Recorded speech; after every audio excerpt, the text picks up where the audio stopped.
لبيك اللهم لبيك لبيك لا شريك لك لبيك إن الحمد والنعمة لك والملك لا شريك لك لبيك اللهم لبيك لبيك لا شريك لك لبيك إن الحمد والنعمة لك والملك لا شريك له لبيك اللهم لبيك فيه آيات بينات مقام إبراهيم ومن دخله كان آمنا ولله على الناس حج البيت من استطاع إليه سبيلا ومن كفر فإن الله غني عن العالمين۔ اس میں کھلی ہوئی نشانیاں ہیں جن میں سے ایک ابراہیم کے کھڑے ہونے کی جگہ ہے۔ جو شخص اس مبارک گھر میں داخل ہوا اس نے امن پا لیا، اور لوگوں پر خدا کا حق یعنی فرض ہے کہ جو اس گھر تک جانے کا مقدور رکھے وہ اس کا حج کرے، اور جو اس حکم کی تعمیل نہ کرے گا تو خدا بھی اہل عالم سے بے نیاز ہے۔ اعوذ باللہ من الشیطان الرجیم، بسم اللہ الرحمن الرحیم۔ السلام علیکم ورحمۃ اللہ وبرکاتہ۔ سورہ آل عمران کی آیت نمبر 97 میں اللہ تعالیٰ ارشاد فرماتے ہیں، اور لوگوں پر اللہ کا حق ہے کہ جو اس گھر تک پہنچنے کی قدرت رکھتا ہو وہ اس کا حج کرے۔ جیسے کہ آپ تمام لوگوں کو معلوم ہے کہ ماہ ذی الحج چل رہا ہے۔ حج کے ثمرات اور اس کی برکات ہر سو پھیلی ہوئی ہیں۔ بس اگر یہ کہا جائے تو بیجا نہ ہوگا کہ یہ عالم اسلام کی بیداری کا موسم ہے۔ جس طرح رمضان کا مہینہ تمام اسلامی دنیا میں تقویٰ کا موسم لے کر آتا ہے، اسی طرح حج کا زمانہ تمام روئے زمین میں اسلام کی زندگی اور بیداری کا زمانہ لے کر آتا ہے۔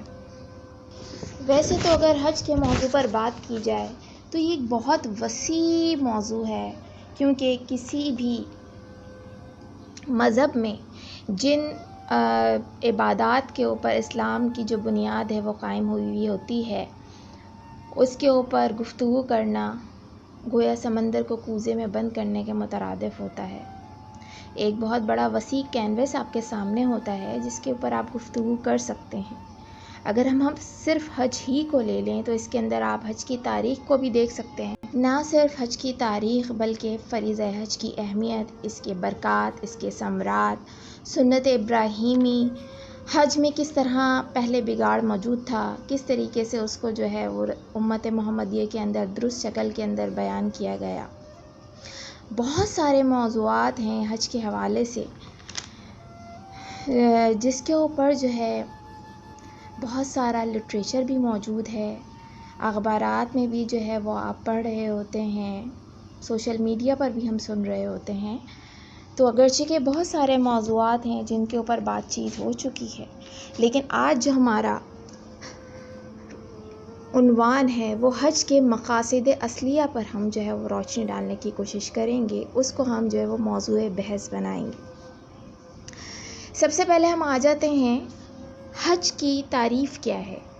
دیکھیے، حج کے لغوی معنی جو ہے وہ قصد کرنا، ارادہ کرنا زیارت کا، اور اس سے ایک معنی حجت کے بھی نکلتے ہیں، یعنی دلائل و براہین کے ذریعے حجت قائم کرنا، اور علم و عمل کے جو مسلمات ہیں ان کے اوپر مکمل حق واجب کرنا۔ اب یہ علم و عمل کے مسلمات کیا ہیں؟ تو دیکھیے، حج کے اندر وہ کون سے مسلمات ہیں جن کے ذریعے اللہ تعالیٰ حجت قائم کرتے ہیں؟ تو خود اللہ سبحانہ و تعالیٰ نے سورہ حج کی آیت نمبر جو ہے وہ ہمارے پاس 28 میں ارشاد فرمایا ہے، لِيَشْهَدُوا مَنَافِعَ لَهُمْ، کہ اللہ تعالیٰ نے اس میں آپ کے لیے بہت سارے منافع رکھے ہیں، فائدے رکھے ہیں۔ یہ ہے حجت قائم کرنا، تاکہ لوگ آئیں، خود آ کر مشاہدہ کریں کہ اللہ نے ان کے لیے اس دین کے اندر کیا کیا منافع جو ہے وہ رکھے ہیں۔ اور اگر ہم شرعی لحاظ سے حج کے معنی لیں تو یعنی ایسا اجتماع جو سال میں ایک مرتبہ ہوتا ہے اور ہر صاحب استطاعت مسلمان پر زندگی میں ایک بار فرض ہے، یعنی شرعی قصد کا یہ نام آپ کہہ لیجئے۔ اور تمام انبیاء کے دور میں ہی حج چلتا چلا آ رہا ہے۔ اگر ہم جو ہے وہ نظر ڈالیں، غور و فکر کریں قرآن مجید میں، تو ہمیں اس کے کچھ شواہد جو ہے وہ ملتے ہیں۔ لیکن کوئی بھی عبادت جو ہوتی ہے وہ ایک متوازن انداز میں اللہ سبحانہ و تعالیٰ نے جو ہے وہ دی ہوتی ہے، لیکن لوگ اس میں افراط و تفریط کا شکار ہو جاتے ہیں۔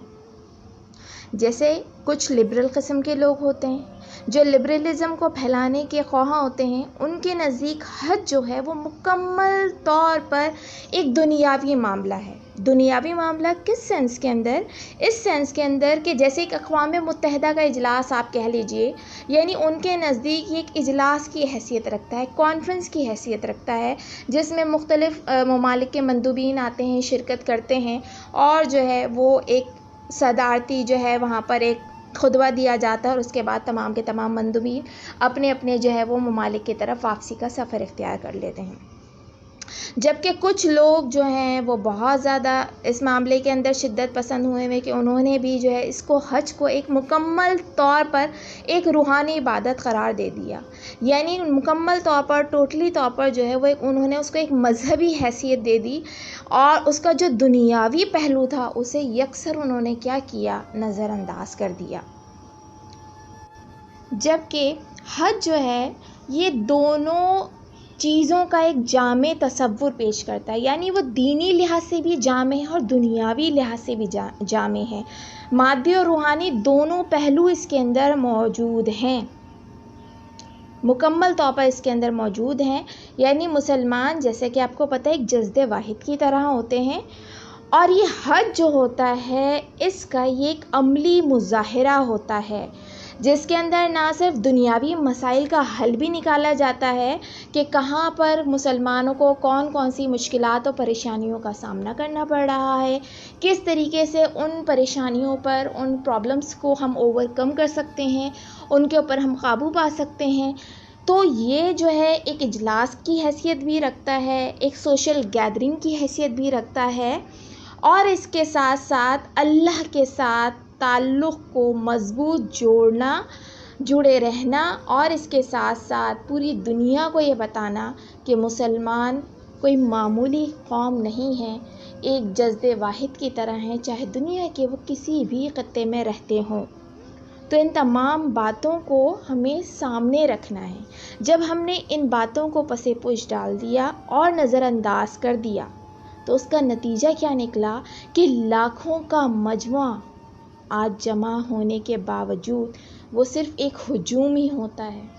اس کے عالمی ثمرات اور برکات جس کے لیے اللہ سبحانہ و تعالیٰ نے سورہ حج کے اندر فرمایا کہ لِيَشْهَدُوا مَنَافِعَ لَهُمْ، کہ تمہارے لیے جو ہے اس کے اندر منافع ہیں، آؤ ان منافعوں کا، ان نفعوں کا تجزیہ کرو، مشاہدہ کرو، آج وہ ہم سے جو ہے وہ گم ہو گئے۔ لہٰذا آج ہم جو ہمارا آج کا عنوان ہے حج کے مقاصد اصلیہ، تو اس کی طرف آج جو ہے وہ ہم چلتے ہیں، اور اس کے اوپر ہم تھوڑی سی جو ہے وہ روشنی ڈالنے کی کوشش کرتے ہیں کہ حج جو ایک رکن عظیم ہے، اسلام کے 5 پلر میں سے ایک بہت اہم رکن ہے، جو گویا کہ ریڑھ کی ہڈی کی حیثیت رکھتا ہے اجتماعی نظام زندگی میں بھی اور انفرادی نظام زندگی میں بھی۔ تو اس میں جو حکمتیں پوشیدہ ہیں، ان مقاصد کے پیچھے کیا حکمتیں ہیں، ان کو ہم جاننے کی کوشش کرتے ہیں۔ کیونکہ دیکھیے زبان سے کہہ بھی دیا لا الہ تو کیا حاصل، دل و نگاہ مسلمان نہیں تو کچھ بھی نہیں۔ یعنی ان مقاصد اصلیہ کو سمجھیں گے تبھی ہمارا دل، ہماری نظر ہمارا دماغ مکمل طور پر مسلمان کہلانے کے قابل ہوگا، ورنہ مسلمان صرف زبان سے کلمہ حق ادا کرنے کا نام نہیں۔ تو لہٰذا آج ہم حج کے جو مقاصد اصلیہ ہیں ان کے اندر پوشیدہ حکمتوں کو سمجھنے کی کوشش کریں گے۔ اللہ تعالیٰ نے یہ حکمتیں باقاعدہ طور پر قرآن مجید میں ایسے نہیں لکھیں کہ حج کی یہ بھی حکمت ہے، حج کی یہ بھی حکمت ہے، بلکہ اللہ تعالیٰ نے اشارتاً جو ہے ہمیں اس طرف متوجہ کر دیا ہے۔ اب بینگ اے مسلم ہمارا کام ہے کہ ہم ان حکمتوں کو ٹٹولیں، تلاش کریں۔ تو یہ حکمتیں جو آپ کے سامنے آج میں رکھ رہی ہوں، یہ تمام کی تمام استنباطی ہیں، ٹھیک ہے۔ اللہ کی طرف سے اشارتاً جو ہے اس کی طرف ہمیں رغبت دلائی گئی ہے، جس کو ہم نے خود تلاش کرنا ہے، جستجو کرنا ہے اور اس تک پہنچنے کی کوشش کرنا ہے۔ تو دیکھیے، ہم اس مقاصد کو، جو حج کے جو مقاصد ہیں، ویسے تو بہت سارے مقاصد ہمیں حاصل ہوتے ہیں، لیکن ہم بنیادی طور پر 5 جو ہے اس کو کیٹیگری کے اندر کلاسیفائی کر لیتے ہیں۔ تو اگر 5 کیٹیگریز کے اندر ہم اس کو کلاسیفائی کرتے ہیں تو 5 پہلو آپ کے سامنے آتے ہیں۔ نمبر 1 اخلاقی پہلو، نمبر 2 ثقافتی پہلو، نمبر 3 سیاسی پہلو، نمبر 4 اقتصادی یا معاشی پہلو، اور نمبر 5 روحانی پہلو۔ تو آج ہم جو ہے ان 5 پہلوؤں کے اوپر جو ہے وہ بات کریں گے۔ دیکھیے، حج جو ہے نا وہ پورے کا پورا ایک ویژولائز فارم کے اندر آپ کے سامنے موجود ہے۔ یعنی اگر آپ نے مشاہدہ کرنا ہے ایک مسلمان کی زندگی کا، کہ ایک مسلمان اپنی زندگی کو کس طرح گزارتا ہے، اسے کس طرح گزارنا ہے، تو آپ حج میں جا کر اس چیز کو ویژولائز فارم کے اندر بہت اچھے انداز میں دیکھ سکتے ہیں، جس میں اللہ کے سامنے مسلمان کی ایک مکمل سمیشن کا مظاہرہ آپ کو نظر آتا ہے۔ اپنے آپ کو مکمل طور پر وہ اللہ کے سپرد جس انداز میں کرتا ہے، جس انداز میں اپنے آپ کو سرنڈر کرتا ہے، وہ تمام کی تمام چیزوں کا مشاہدہ آپ کو حج کے اندر نظر آئے گا۔ یعنی اس کے لیے حج ایک بہترین مثال ہے۔ تو ہم بات کرتے ہیں سب سے پہلے آج اخلاقی پہلو کے اوپر، کیونکہ اخلاق جو ہے وہ تمام مذاہب کے اندر بنیادی حیثیت رکھتا ہے، چاہے وہ مسلم ہو یا نان مسلم ہو۔ سب سے پہلے جو وہ انسان ہے اس کے اندر اخلاقیات کا پہلو جو ہے وہ لوگ تلاش کرتے ہیں۔ تو حج جیسی عظیم عبادت کے اندر بھی اللہ سبحانہ و تعالیٰ نے اخلاقی پہلو کو کسی طور پر بھی نظر انداز نہیں کیا۔ جب انسان حالت احرام میں آ جاتا ہے تو ایک مومن کی جو ریکوائرڈ صفات ہوتی ہیں نا، وہ تمام کی تمام اس کے اندر آ جاتی ہیں حالت احرام کے اندر۔ کیسے؟ سورہ بقرہ کی آیت نمبر 197 میں اللہ سبحانہ و تعالیٰ ارشاد فرماتے ہیں کہ فَلَا رَفَثَ وَلَا فُسُوقَ وَلَا جِدَالَ فِي الْحَجِّ، کہ حج کے دنوں میں نہ ہی اس نے جو ہے وہ رفث کرنا ہے، نہ ہی وہ فسق کرے گا، اور نہ ہی وہ جدال کرے گا۔ یعنی کہ نہ وہ کسی کو گالی گلوچ کر سکتا ہے، نہ وہ مار پیٹ کر سکتا ہے۔ یعنی آپ یہ دیکھیے کہ کتنی بنیادی باتیں ہیں، مطلب کتنی بنیادی باتیں ہیں جن کو حج کے دنوں میں کسی طور پر نظر انداز نہیں کیا جا رہا۔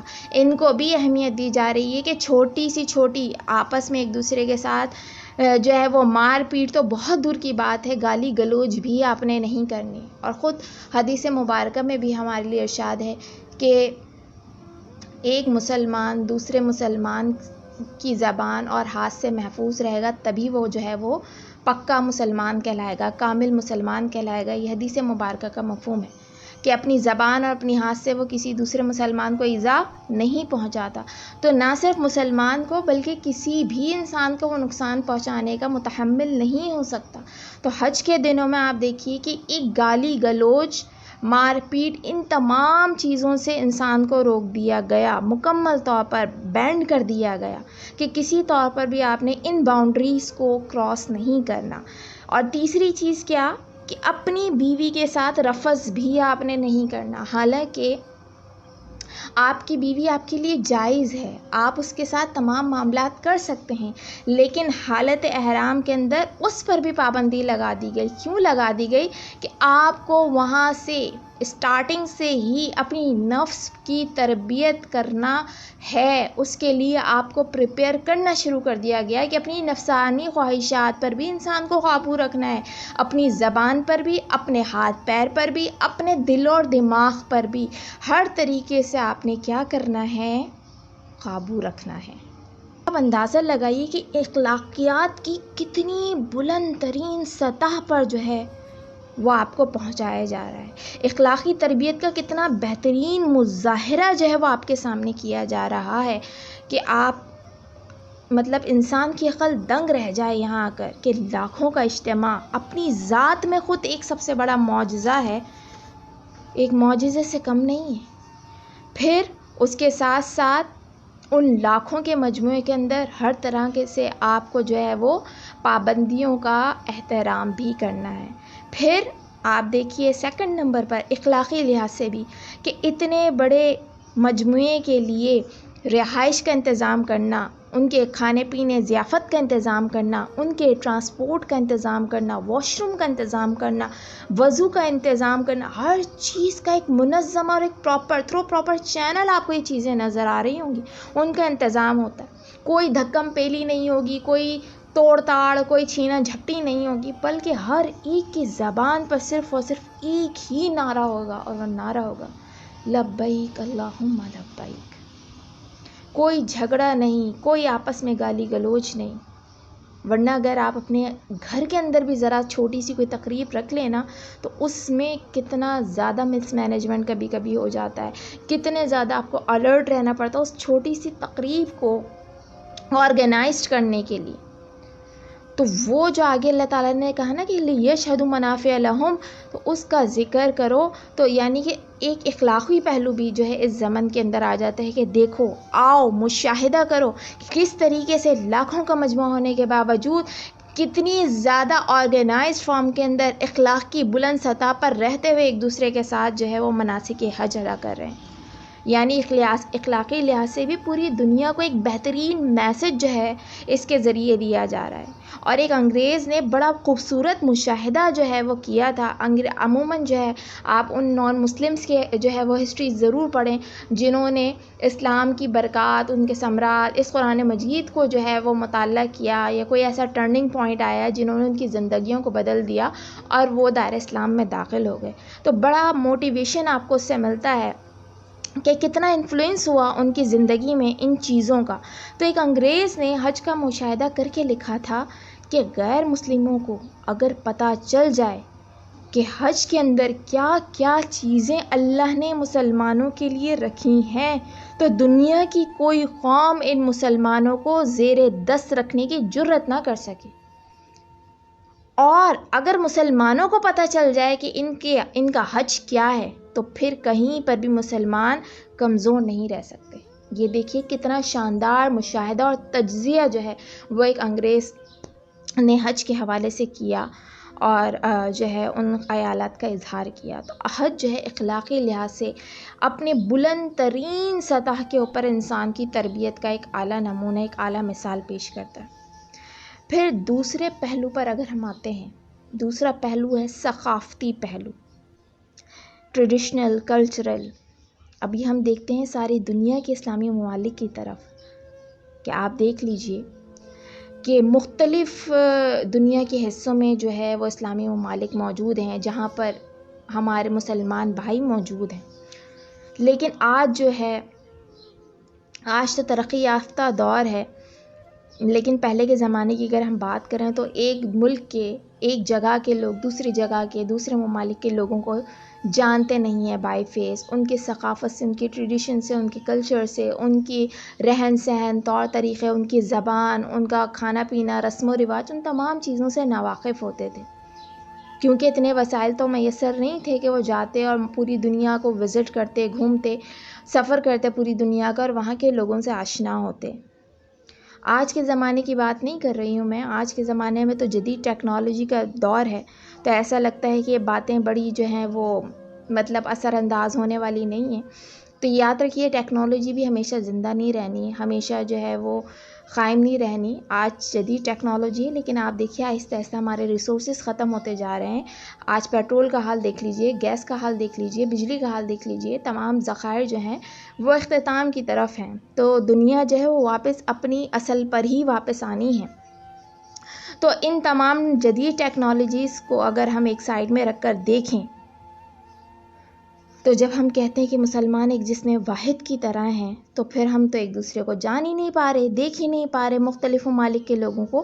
تو یہ حج وہ مرحلہ ہوتا تھا جہاں پر ثقافتی لحاظ سے بھی مسلمان جو ہے وہ یکجا ہوتے تھے. ظاہر سی بات ہے حج کے موسم میں پوری دنیا سے اسلامی ممالک کے مسلمان جو ہے وہ چل کر آتے ہیں، پیدل چل کر آتے تھے پہلے زمانے میں، مہینوں مہینوں کا سفر کر کر آ رہے ہیں. کوئی بحری جہازوں کے ذریعے آ رہے ہیں، آج کوئی جو ہے وہ خچل پر اور کوئی اونٹوں پر چل کر آ رہے ہیں.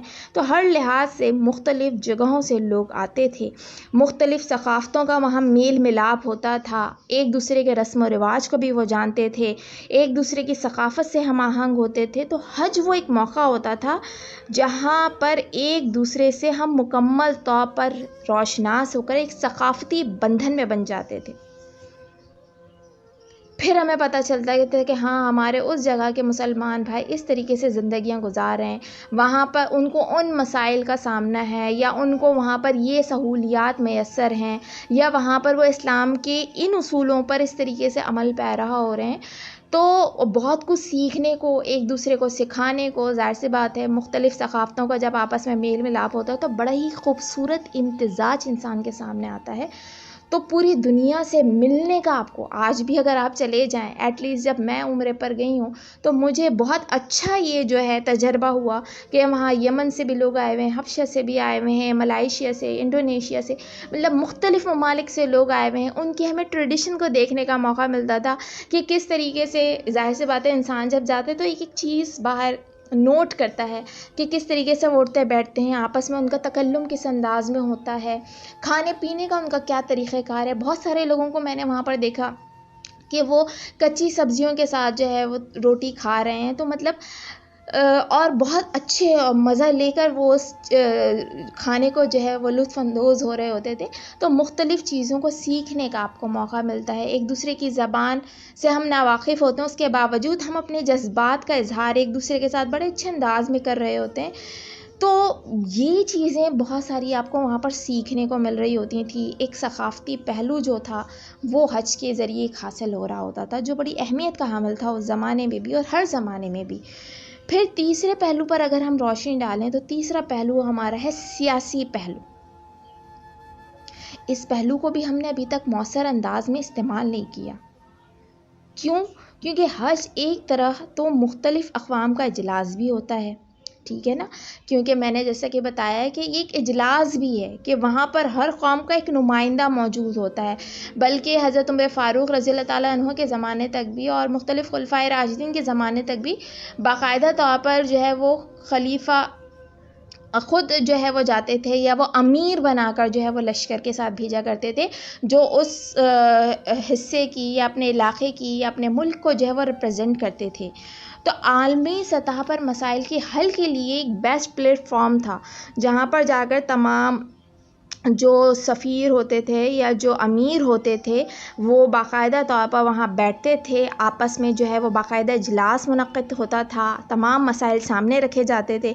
جس طریقے سے ابھی جو ہے وہ مختلف ممالک کے اندر مسائل درپیش ہیں، فلسطین کے ساتھ جو مسئلہ رہا، شام کے ساتھ، قبرص کے ساتھ، کشمیر کا مسئلہ ہمارے پاس ہے. تو عالمی سطح پر کس طریقے سے درپیش مسائل ہیں ان کو حل کرنا ہے، ظلم و زیادتی کے خلاف جہاد کرنا ہے، کن کن خطوں کے اندر امداد پرووائڈ کرنی ہے، ٹھیک ہے، یا کوئی ملک اگر مسلمانوں نے فتح کیا ہے تو وہاں پر جو مسائل فتوحات کے بعد آ رہے ہیں ان کی زبان سے ناواقف ہیں، وہاں کے لوگوں کو کس طرح سے کنونس کرنا ہے، وہاں پر سسٹم کیسے چلانا ہے.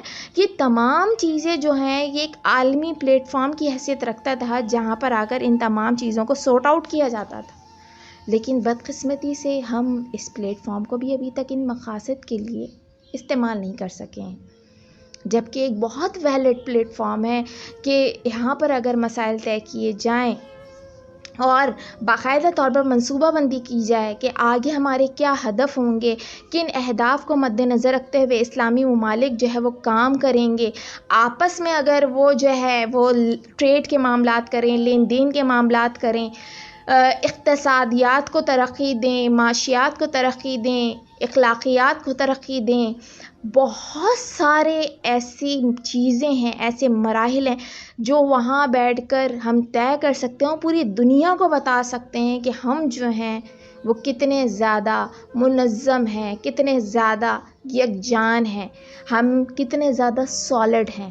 تو یہ ایک سیاسی پلیٹ فارم بھی تھا جہاں سے ہمیں فائدہ اٹھانا چاہیے، جو کہ ہم نے ابھی تک نہیں اٹھایا. اس کے بعد ہم آتے ہیں اقتصادی پہلو کی طرف.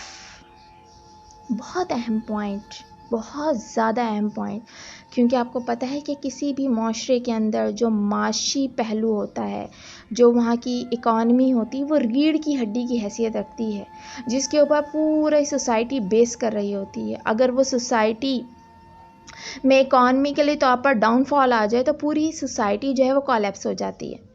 تو یہاں پر جو ہے وہ اکانومی پہلو کے اوپر بھی ہم بات کریں، جس کے اوپر ابھی تک کوئی کام نہیں کیا گیا. اس پہلو کو بھی ہم نے حج کے مکمل طور پر نظر انداز کر دیا. قرآن مجید کے 30ویں پارے میں اللہ سبحانہ و تعالیٰ ارشاد فرماتے ہیں لِإِيلَافِ قُرَيْشٍ، کہ اللہ تعالیٰ نے تو خود فرما دیا کہ ہم نے ان کو سردیوں اور گرمی کے سفر سے بے فکر کر دیا، تو انہیں چاہیے کہ اپنے گھر کے یعنی اس گھر کے رب کی عبادت کریں. تو یہ بات نہ صرف قریش مکہ کے لیے اللہ نے کہی تھی، بلکہ اس کے علاوہ اس میں ایک پیشن گوئی بھی تھی کہ وہ ہر چیز سے محفوظ رہیں گے. آپ دیکھ لیجئے کہ آج لاکھوں لوگ وہاں جا رہے ہیں اور ان تمام لوگوں کو دنیا کی تمام نعمتیں اللہ تعالیٰ وہاں پرووائڈ کر رہے ہیں، چاہے وہ اس موسم کی ہوں یا نہ ہو. ہر نعمت، ہر اناج، ہر پھل، ہر قسم کی چیز آپ کو وہاں پر اویلیبل ہے. تو یہ اللہ تعالیٰ نے صرف قریش مکہ کے لیے خاص نہیں کیا، بلکہ تا قیامت تک کے لیے مکے کے ساتھ یہ چیز خاص کر دی، مکہ مکرمہ کے ساتھ، کہ جو لوگ بھی وہاں جائیں گے اور جو وہاں کے باشندے ان سب کو اللہ تعالیٰ اس نعمت سے سرفراز کریں گے. تو اللہ تعالیٰ نے اکنامکلی طور پر اس کو اتنا زیادہ اسٹرانگ جو ہے وہ بنا دیا.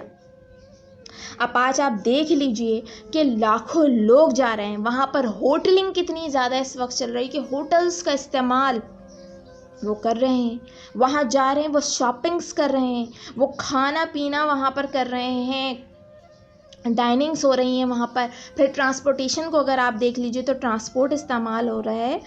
تو ایسی چیزوں کو اگر ہم دیکھیں کہ کتنے وسیع پیمانے کے اوپر وہاں پر جو ہے وہ اکانومی کو اٹھایا جا رہا ہے، وہاں کی اقتصادیات کو جو ہے وہ مضبوط اللہ تعالیٰ کرتے جا رہے ہیں. تو یہ تمام تو وہ چیزیں جو موٹی موٹی ہمیں نظر آ رہی ہیں، لیکن ہم اس سے فائدہ مزید کیسے اٹھا سکتے ہیں؟ اس سے فائدہ ہم مزید اٹھا سکتے ہیں نا کہ اگر ہم اس اقتصادی پہلو پر مزید غور و فکر سوچ بچار کریں تو ایک بہت اچھے نتائج جو ہے اسٹرانگ نتائج صرف خانہ کعبہ میں موجود باشندوں کو ہی نہیں یا وہاں کے سعودی حکام کو ہی نہیں بلکہ تمام اسلامی ممالک کو حاصل ہو سکتے ہیں. کس طریقے سے حاصل ہو سکتے ہیں کہ اگر ہم اس کو ایک وسیع پیمانے پر لے جائیں، اگر حج کے پلیٹ فارم کو ہم وسیع پیمانے پر لے جائیں، جس طریقے سے پوری دنیا کے لوگ فیسٹیولز منعقد کرتے ہیں.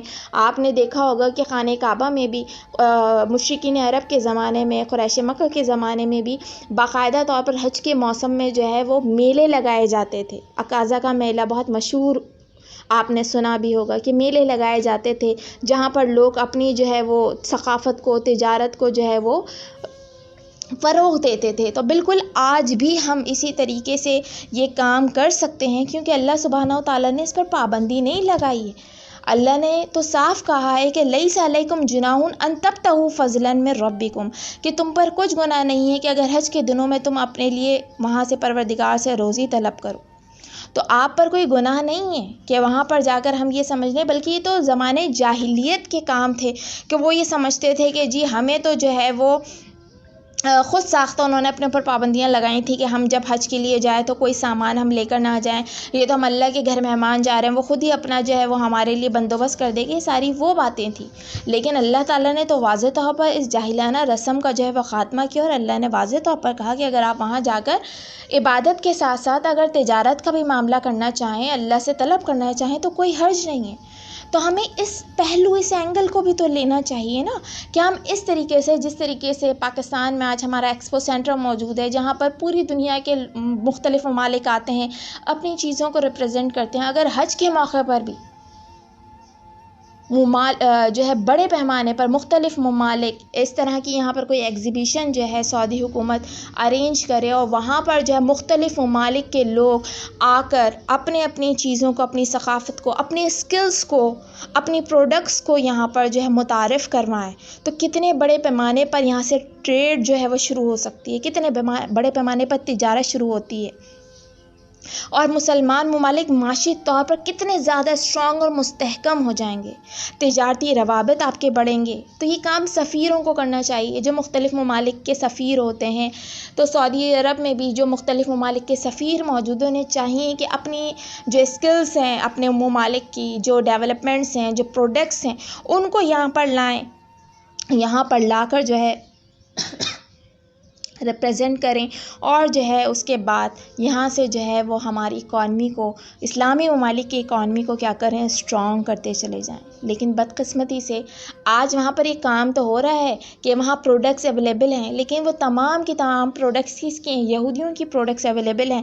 تمام یورپی کمپنیز جو ہیں وہ سرمایہ اٹھا رہی ہیں، اور وہاں سے جو ہے وہ ایک اسٹرانگ اماؤنٹ، آپ دیکھ لیجئے مرے سے مرا ایک آدمی بھی جو ایوریج انسان ہے نا، وہ 1 لاکھ سے کم کی تو شاپنگ کرتا ہی نہیں ہے وہاں پر، 50,000 1,50,000، تو اگر وہاں پر لاکھوں کا مجموعہ ہے تو آپ اندازہ لگائیے کتنی اربوں خربوں روپے کی وہاں پر جو ہے آپ کو جو ہے وہ سرمایہ حاصل ہو رہا ہے، تو وہ تمام کا تمام یورپین کنٹریز کے جیبوں کے اندر جا رہا ہے۔ تو ہمارے اسلامی ممالک کو، سعودی عرب کی حکومت کو چاہیے کہ یہ اقتصادی مرکز خالص مسلمانوں کے لیے ہو، حج کے دنوں میں وہ مسلمانوں کو اس اکانومی کا فائدہ ہو، اس جو ہے وہ سرمایہ کا فائدہ ہو، وہ ایسٹس مسلمانوں کی جیبوں میں جانے چاہیے۔ تو یہ اسلامی جو ہے لحاظ سے ایک اقتصادی مرکز ہونا چاہیے مسلمانوں کا، جس سے ایک بہت بڑے پیمانے کے اوپر جو ہے وہ ہم اپنی معیشت کو اسٹرانگ کر سکتے ہیں، بے روزگاری کا خاتمہ کر سکتے ہیں۔ جس طریقے سے مسائل سے، غربت اور افلاس سے مختلف اسلامی ممالک گزر رہے ہیں، ان تمام کو ہم اوور کم کر سکتے ہیں صرف اور صرف اس ایک جگہ پر، حج کے اس موقع کے اوپر ہم جو ہے اس طرح کی چیزوں کو ارینج کر کے، اس طرح کے جو ایگزیبیشنس ہیں ان کو ارینج کر کے، اس طرح کے فیسٹیولز کو ارینج کر کر ہم بہت سارا کچھ ارن کر سکتے ہیں اپنے اسلامی بھائیوں کے لیے۔ تو یہ ایک بہت موسٹ امپورٹنٹ پوائنٹ ہے اکانومیکلی طور پر۔ اب ہم آتے ہیں سب سے آخری پہلو کی طرف، جو کہ روحانی پہلو بھی ہے، اور یہ روحانی پہلو بقیہ چاروں پہلوؤں پر حاوی ہے، بقیہ چاروں پہلوؤں پر حاوی ہے۔ یعنی سفر سے لے کر، حج کے سفر سے لے کر واپسی تک، ہر قدم پر آپ کو اس کا مشاہدہ کرنے کو ملے گا۔ سورہ بقرہ کی آیت نمبر 197 میں اللہ تعالیٰ نے فرمایا ہے کہ وَتَزَوَّدُوا فَإِنَّ خَيْرَ الزَّادِ التَّقْوَىٰ، اور زاد راہ ساتھ لے جاؤ، اور سب سے بہتر فائدہ جو زاد راہ کا ہے وہ ہے پرہیزگاری۔ تو آپ کو دیکھیں کہ سفر کے ابتدا سے ہی اللہ تعالیٰ نے تقوی اختیار کرنے کو ایک روحانی پہلو ہے کہ اپنے اندر تقوی و پرہیزگاری کی صفت انسان پیدا کرے۔ پھر آگے اللہ تعالیٰ فرما رہے ہیں آیت نمبر 198 بقرہ کی کہ فَإِذَا أَفَضْتُم مِّنْ عَرَفَاتٍ فاذكروا اللَّهَ عِندَ مَشْعَرِ الْحَرَامِ، کہ جب عرفات سے واپس ہونے لگو تو مشعر حرام یعنی مزدلفہ میں اللہ کا ذکر کرو، اور اس طرح ذکر کرو وَاذْكُرُوهُ كَمَا هَدَاكُمْ، جس طرح اس نے تم کو سکھایا ہے۔ تو اللہ تعالیٰ نے جس طریقے سے ہمیں سکھایا ہے، ہمیں وہاں پر بھی جو ہے اللہ تعالیٰ کا خوب کثرت کے ساتھ ذکر اذکار کرنا ہے۔ پھر آیت نمبر 199 میں فرماتے ہیں اللہ تعالیٰ ثُمَّ أَفِيضُوا مِنْ حَيْثُ أَفَاضَ النَّاسُ وَاسْتَغْفِرُوا اللَّهَ، پھر جہاں سے اور لوگ واپس ہوں وہیں سے تم بھی واپس ہو اور اللہ سے بخشش مانگو۔ تو یہاں پر بھی آپ دیکھیے اللہ تعالیٰ جو ہے وہ ان اللہ غفور الرحیم، کتنا غفور الرحیم ہے۔ پھر مزید آگے آیت نمبر 2 میں فرمایا فَإِذَا قَضَيْتُم مَنَاسِكَكُمْ فَاذْكُرُوا اللَّهَ كَذِكْرِكُمْ آبَاءَكُمْ أَوْ أَشَدَّ ذِكْرًا۔ پھر جب حج کے تمام ارکان پورے کر چکو تو اللہ کو یاد کرو جس طرح اپنے باپ دادا کو یاد کیا کرتے تھے۔ تو کتنا زیادہ اللہ تعالیٰ، بلکہ اس سے بھی زیادہ یاد کرو۔ اور پھر آخر میں دوبارہ فرمایا وَاذْكُرُوا اللَّهَ فِي أَيَّامٍ مَّعْدُودَاتٍ، اور قیام منا کے دنوں میں جو گنتی کے دن ہیں اللہ کو یاد کرو۔ تو بار بار اللہ سبحانہ و تعالیٰ ہر اسٹیپ پر آپ دیکھیے کہ اس پہلو کو اللہ نے اجاگر کیا ہے، اس پہلو کو ہر مقام پر اللہ تعالیٰ اجاگر کر رہے ہیں۔ تو کس قدر اہمیت ہے اس روحانی پہلو کی کہ اللہ تعالیٰ نے سفر سے لے کر آپ کے واپسی کے سفر تک، آپ کے گھر پہنچنے، اللہ تعالیٰ نے ہر مقام پر اس بات کو، اس پہلو کو اپنے ساتھ باندھنے کا حکم دیا ہے کہ اس پہلو کو تم نے نظر انداز نہیں کرنا، کیونکہ حج کا اصل مقصد ہی روحانیت کا حصول ہے، آپ کی روح کو تر و تازگی اور اس کی آبیاری کرنے کا حصول ہے۔ لیکن اس کے ساتھ ساتھ روحانی پہلو کے اندر ایک اور چیز کو بھی اللہ تعالیٰ نے مد نظر رکھا ہے۔ آیت نمبر 200 میں اللہ تعالیٰ نے فرمایا ہے فَاذْكُرُوا اللَّهَ كَذِكْرِكُمْ آبَاءَكُمْ أَوْ أَشَدَّ ذِكْرًا، یعنی کہ اللہ کو یاد کرو جس طرح اپنے باپ دادا کو یاد کیا کرتے تھے، بلکہ اس سے بھی زیادہ۔ کیا مطلب ہے اس بات کا؟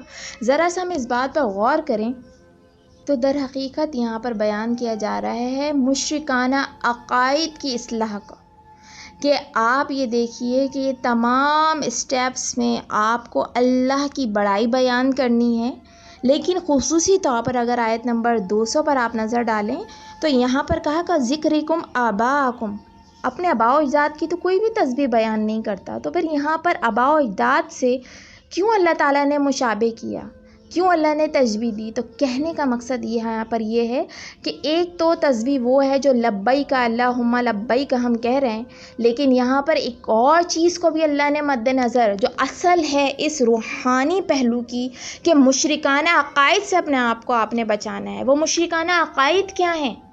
کہ آپ نے وہ تمام اعمال اور افعال اور افکار جو آپ دوسروں کے دروں پر جا کر کرتے رہیں، جن درگاہوں پر جا کر آپ حاضریاں دیتے رہیں، ان تمام کی آپ نے یہاں پر بیک کنی کرنی ہے۔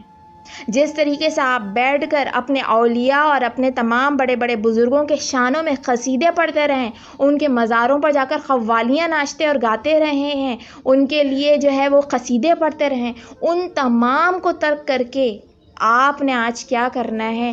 اللہ کی شان کو بلند کرنا ہے، اللہ کے ذکر کو بلند کرنا ہے، اللہ کے قصیدے پڑھنے ہیں، اس کے چرچے جو ہے وہ ہر جگہ کرنے ہیں۔ اللہ کے رسول صلی اللہ علیہ وسلم کا کیا کام تھا کہ جب حج کے لیے لوگ وفود کی شکل میں آتے تھے تو آپ ہر وفد کے پاس جا کر کیا کرتے تھے؟ آپ ہر وفد کے پاس جا کر اللہ کی توحید کی تبلیغ کیا کرتے تھے۔ تو آپ نے اس توحیدی پہلو کو بھی وہاں زندہ رکھنا ہے، قائم رکھنا ہے، کہ آپ ایک انسان ہوتا ہے نا، اس کی فطرت یہ ہوتی ہے کہ وہ جب مستقل عبادت کرتے کرتے تھک جاتا ہے تو پھر وہ آپس میں گفتگو شروع کر دیتا ہے، اچھا ہاں تمہارے ملک میں یہ ہوتا ہے، اچھا جی تمہارے علاقے میں یہ ہوتا ہے، چاہے وہ آپ کی زبان سمجھتا ہو نہ سمجھتا ہو، لیکن آپ اپنا پورا میسیج ایک دوسرے سے کنوے کر لیتے ہو۔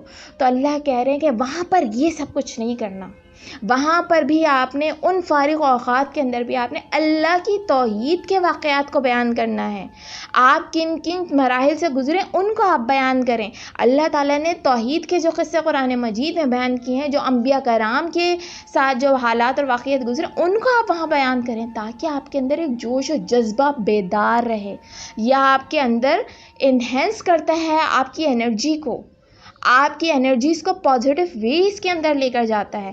تو اس اصلاحی پہلو کو ضرور آپ نے مد نظر رکھنا ہے، کیونکہ جب آپ وہاں سے لوٹیں حج کر کے تو آپ کی زندگی کا ہر رخ جو ہے اس کا صرف اور صرف سمت، آپ کی زندگی کے ہر پہلو کا جو رخ ہے وہ صرف اور صرف اللہ سبحانہ و تعالیٰ کی طرف جاتا ہو۔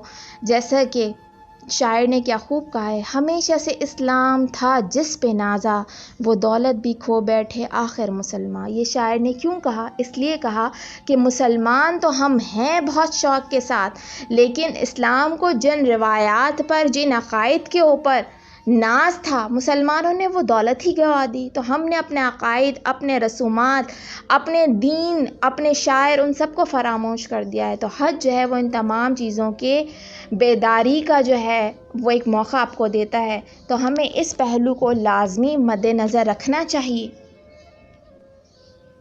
تو دیکھیے جس طریقے سے نماز، روزہ ہو یا حج، یہ سب چیزیں جو ہیں وہ ان انسانوں کی تربیت کے لیے جو سمجھ بوجھ رکھتے ہیں. ایک شاعر نے کیا خوب شعر کہا تھا جس کا کچھ مفہوم یہ ہے کہ یعنی گدھا خواہ حضرت عیسیٰ علیہ السلام جیسے پیغمبر ہی کا کیوں نہ ہو، مکی کی زیارت سے کوئی فائدہ نہیں اٹھا سکتا. اگر وہ وہاں ہو آئے تب بھی جیسا گدھا تھا ویسا ہی رہے گا. تو دیکھیے تمام عبادات جو ہیں وہ جانوروں کو سدھانے کے لیے نہیں ہیں. یعنی وہ لوگ جو لوگ نہ ان کے معنی و مطلب کو سمجھیں، نہ ان کے جو مدعا سے کچھ غرض رکھیں، تو یاد رکھیے ان کو یہ فائدہ حاصل کبھی نہیں ہوگا جو ان عبادتوں سے بھرا ہوا ہے. بلکہ جن کے دماغ میں ان عبادتوں کے مقصد اور مطلب کا سرے سے کوئی تصور ہی نہ ہو، وہ اگر صرف نقالی کر لیں تو کہنے کا مقصد یہ کہ وہ ان فائدوں سے بہرہ مند نہیں ہو سکتے. یہی وجہ ہے کہ آج بہت سارے مسلمان جاتے ہیں لیکن وہاں سے واپس آ کر بھی حج کے کوئی اثرات ان پر نظر نہیں آتے. تو ہمیں چاہیے کہ ہم جو ہے حج کا فائدہ اگر اٹھانا چاہتے ہیں تو ہمیں اس کی اصلی شان کو دیکھنا ہوگا، اس کے فلسفے کو سمجھنا ہوگا، ان منافعوں کا مشاہدہ کرنا ہوگا جو اللہ سبحانہ و تعالیٰ نے اس حج کے اندر رکھے ہیں. اس کے لیے ہمیں حج کے ہر پہلو پر غور و فکر کرنے کی ضرورت ہے اور اپنی اصلاح کرنے کی ضرورت ہے، اپنی نیتوں کی اصلاح کرنے کی بھی، اپنے اعمال کی اصلاح کرنے کی بھی اور اپنے روح کی اصلاح کرنے کی بھی. تو اللہ سبحانہ و تعالیٰ ہم سب کو حج جیسی عظیم عبادت کا فلسفہ، اس کے مقاصد سے ہم کنار ہونے کی، روشناس ہونے کی توفیق فرمائے. وآخر الدعوانا ان الحمد للہ رب العالمین. لبيك اللهم لبيك لبيك لا شريك لك لبيك إن الحمد والنعمة لك والملك لا شريك لك.